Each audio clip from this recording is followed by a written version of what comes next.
Hello and welcome to Raw Politics, Newsroom's weekly podcast and video chat on the big political issues.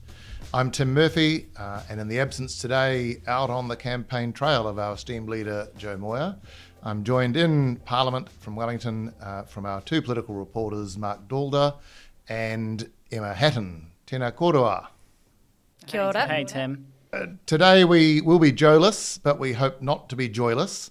We are going to discuss the PREFU, the official opening of the government's books, and try from that to work out politically who could take away the most to their advantage in this campaign. We'll ask what pricked ACT's polling bubble, why they're starting just to drift away a little ahead of their official launch this weekend in Auckland. And we'll wrap up with our recommendations for your weekend. First up, we finally got to the opening of the books, the PREFU, the Pre-Election Economic and Fiscal Update. It's released just about a month out from polling day, by convention now, by law, in fact, because of problems in the past with government's books being in such an untidy state for a new administration coming in.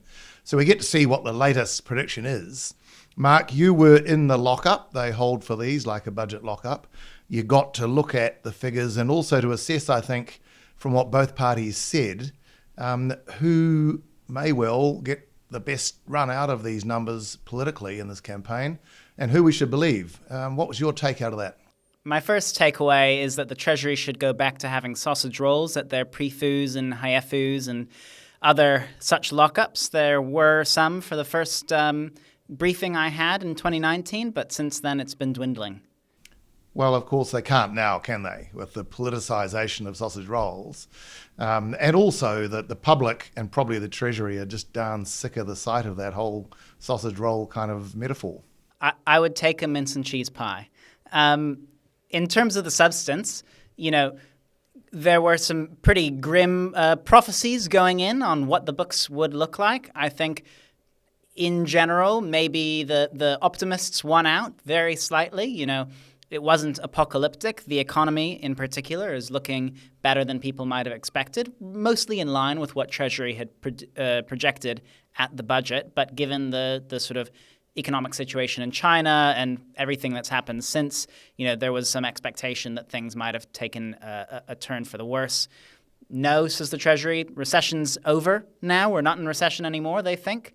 And inflation's going to come back down to below 3% next year. Wages are growing faster than inflation. More jobs are going to be added. More people are coming into the country. Basically, looking good on that front. On the front of the government books, more debt, slightly less revenue for a range of reasons. More spending, largely driven by the cyclone and the cyclone response. So that drives a deeper deficit than previously expected. The surplus is going to be a year away, but also not necessarily quite the bloodbath. No $20 billion hole, as Winston Peters had said there would be. It's not pretty, but it's not a huge surprise. In terms of what it means for the different parties, I think you'll hear Labour talking up the economy a lot, and you'll hear National talking down the government's books a lot. There's a little bit in there for everyone to take and run with. Mark, will we see either party now step back from policies that they were hoping to launch or advance in these next 4 weeks? Are we basically at the thing where they'll take fright now at the shadow of this PREFU and just put their hands back in their pockets, not spend anymore? It's a good question. I think it's hard to say for certain. We don't always have that much insight into what's going on behind the scenes.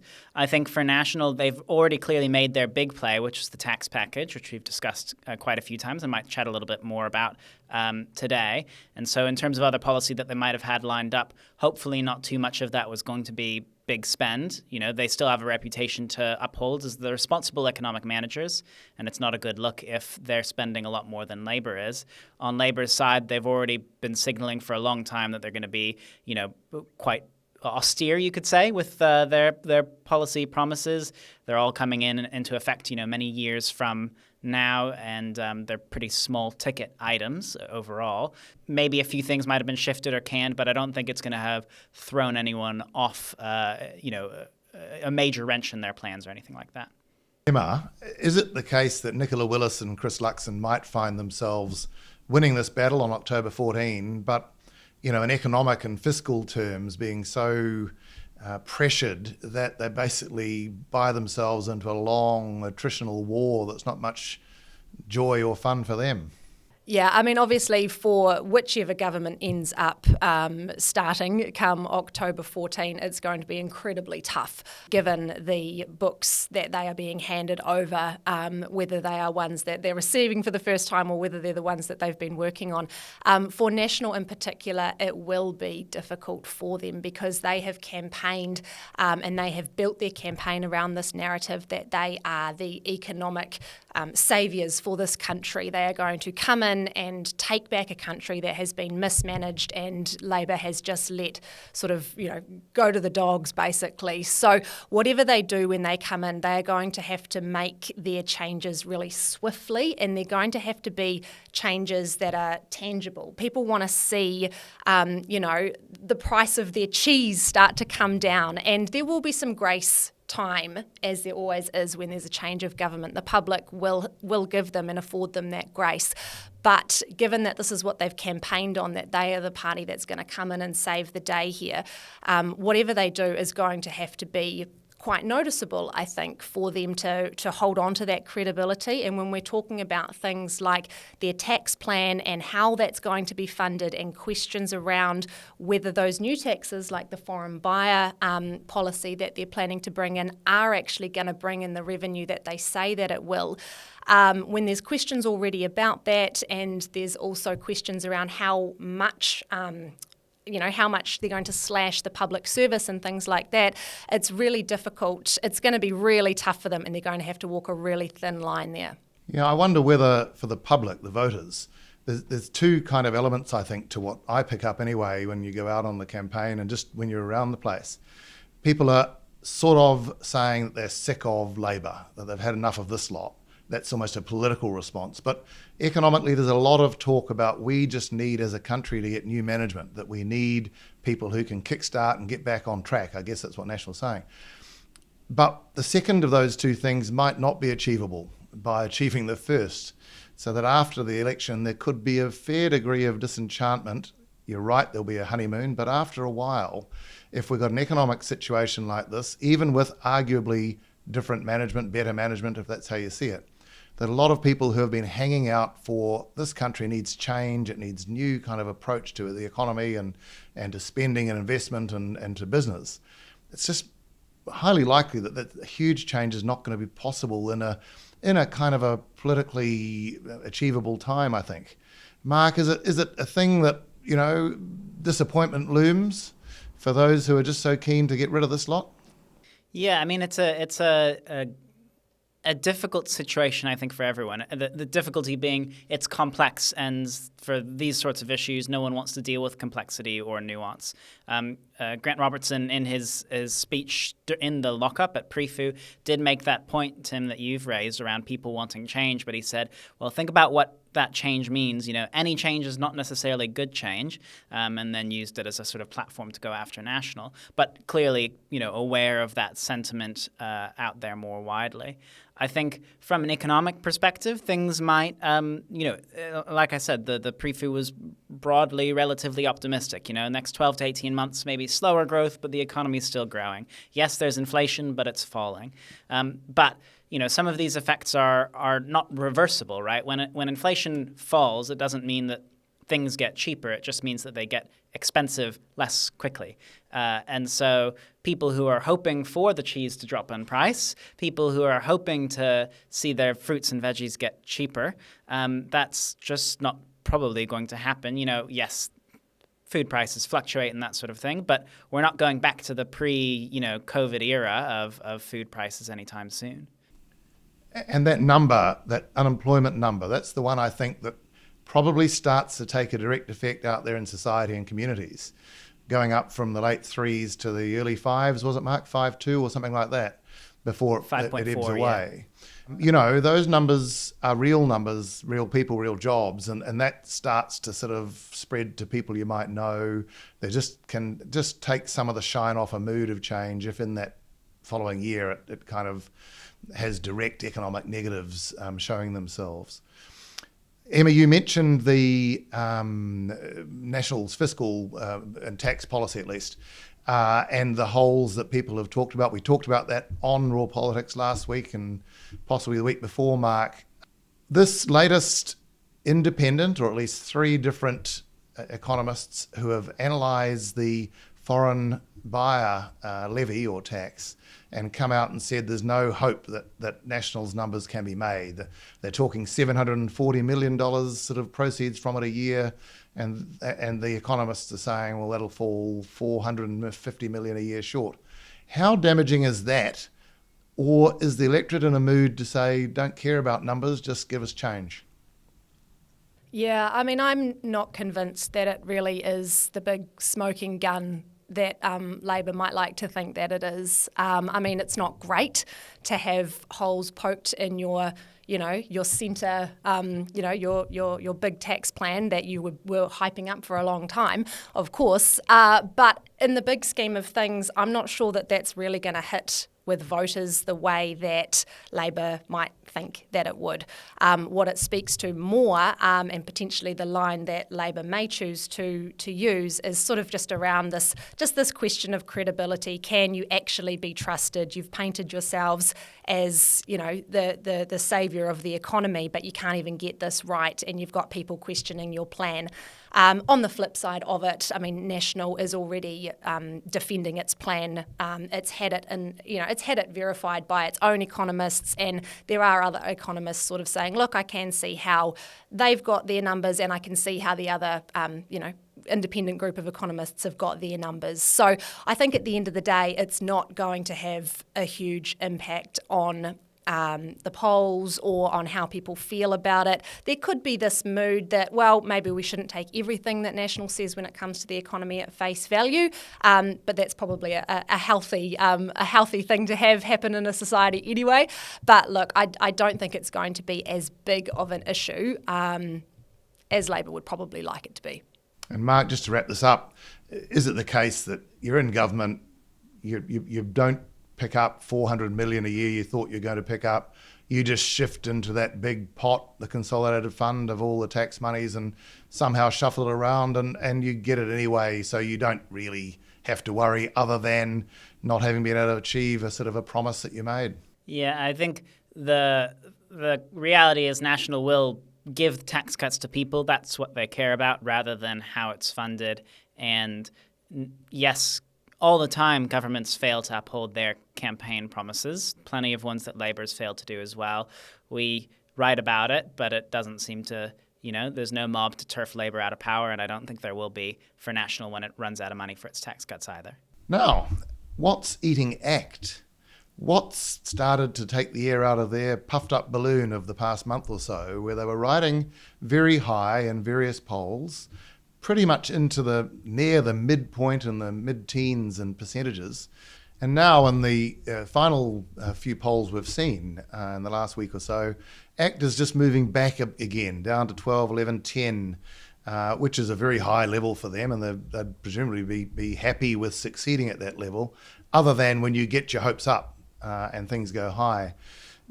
Emma, did they peak too early? It's a good question. I think they did peak early, but not, I guess, for any fault of their own doing. What I think potentially has happened is there was that mood for change. Voters were looking for a change, and they just weren't quite sure about National in those early stages. They weren't quite sure about Christopher Luxon in particular.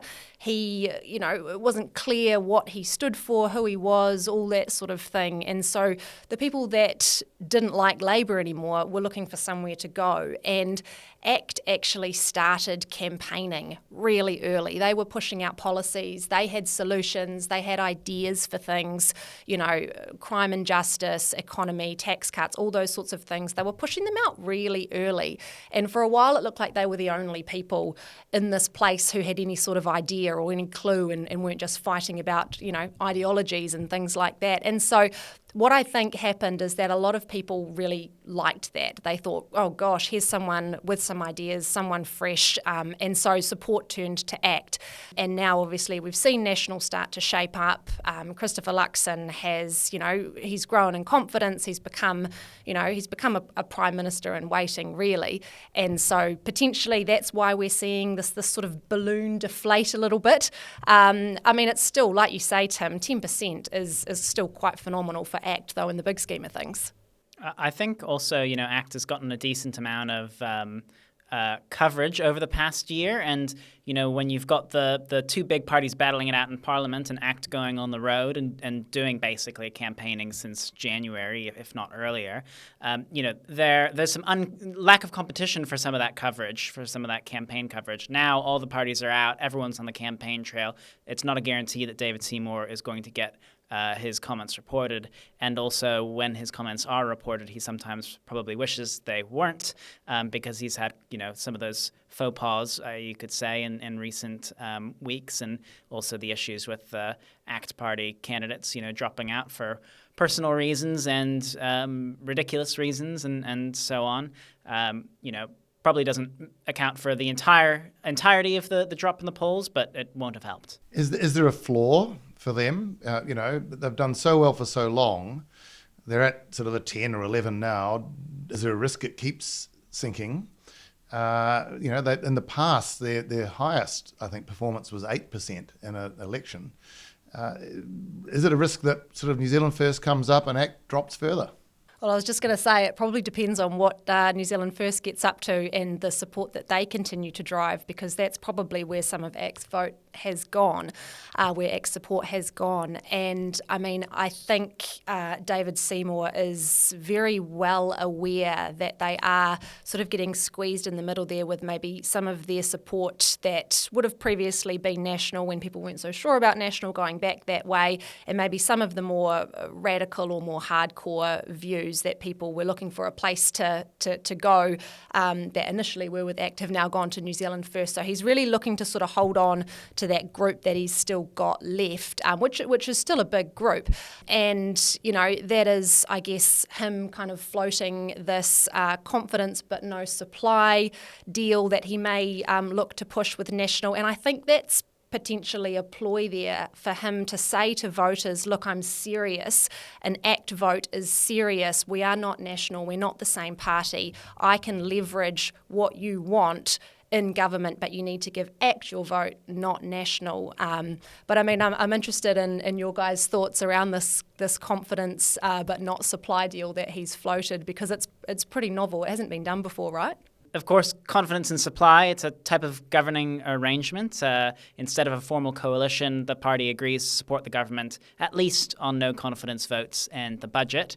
By saying he'd only do confidence, not supply, he's saying National would have to come to him with every single bit of spending they want to do, and he'd have to give the personal sign-off for it. So, potentially messy. I saw on Twitter some of the public law personalities there suggesting that's not really a form of confidence in supply. You can't have the confidence of the House if you haven't got the support on supply either. Supply is one of the basic elements of confidence. Can you really form a government if you haven't got support on supply?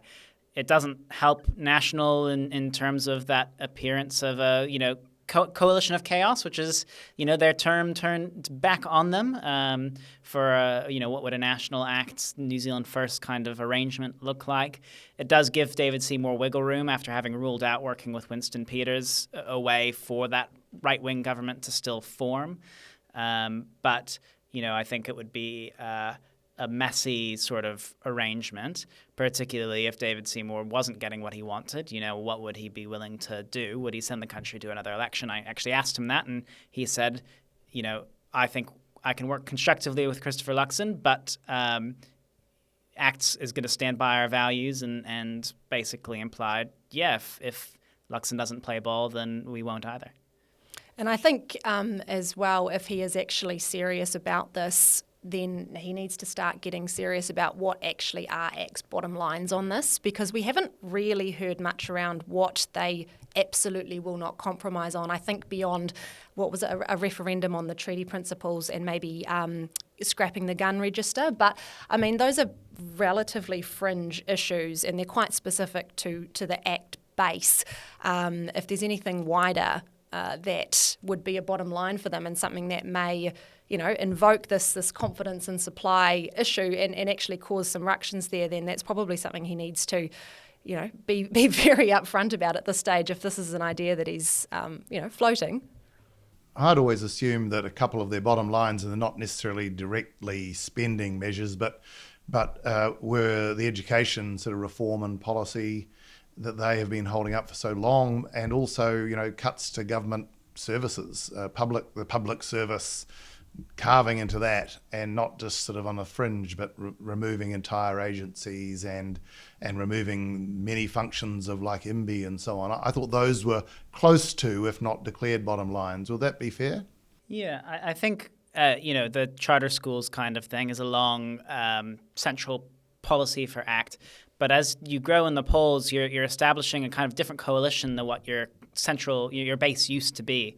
And so is there really 10% that cares that strongly about charter schools? I would hazard a guess and say probably not. And this is maybe part of the difficulty for David Seymour, is that his constituency that he's cobbled together actually represents a range of different interests. And so you can't pick just one or two bottom lines that would satisfy them all. Tim, one thing that I've sort of been hearing about is ACT, they're only launching their campaign this weekend. We saw National and Labour do it 2 weeks beforehand. What's the reason for the delay? Do you have a sense? Well, it's going to be a sort of a grand, if you like, nouveau riche, I imagine, ACT launch at the Civic Theatre in Auckland with a lot of grandeur and space. It's very big, so they'd presumably be expecting to bus in the entirety of their 10% of the vote that they're going to pick up. Look, I think it's just a way of standing out. And National and Labour went 2 weeks ago by the time their launch is held.